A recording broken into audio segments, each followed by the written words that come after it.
సూర్యుడు అప్పుడే అస్తమించడం ప్రారంభించాడు. పురాతన ఆలయంపై వెచ్చని నారింజ కాంతిని వెదజల్లాడు.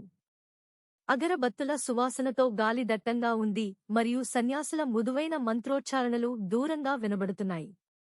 ఇది శాంతి మరియు ప్రశాంతత యొక్క ప్రదేశం, ఇక్కడ ప్రపంచంలోని కష్టాల నుండి తప్పించుకోవచ్చు.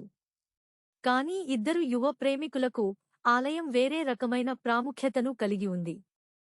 వారు దాని గోడలలో అనుకోకుండా కలుసుకున్నారు మరియు వారి ప్రేమ రోజురోజుకు మరింత బలపడింది. అయినప్పటికీ వారి సామాజిక విభేదాలు వారి ప్రేమను నిషేధించాయి మరియు వారు దానిని రహస్యంగా ఉంచవలసి వచ్చింది. శిక్షణలో ఉన్న పూజారి అయిన యువతి తన ప్రేమికుడిని, తక్కువ కులానికి చెందిన సన్యాసిని కలవడానికి తన విధుల నుండి తప్పించుకుంటుంది. వేడుకల సమయంలో వారు ఒకరినొకరు చూసుకుంటూ దొంగిలించేవారు. వారి కళ్ళు పెద్దగా మాట్లాడే విధంగా లాక్ చేయబడ్డాయి. వారు పట్టుబడితే వారు కఠినంగా శిక్షించబడతారని, బహుశా ఆలయం నుండి బహిష్కరించబడతారని వారికి తెలుసు. అయినప్పటికీ వారు తమను తాము రక్షించుకోలేకపోయారు. నిప్పుకు చెమ్మటలాగా ఒకరికొకరు ఆకర్షించబడ్డారు.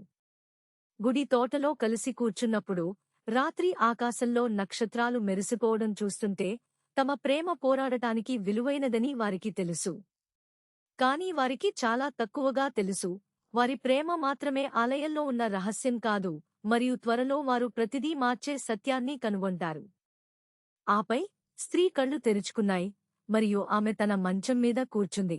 ఇదంతా కేవలం కల అని గ్రహించింది. కాని ఆమె భర్త, ఒక ఉన్నత స్థాయి సన్యాసి కళ్ళు ఆమెను భయంకరమైన తీవ్రతతో చూస్తున్నాయి.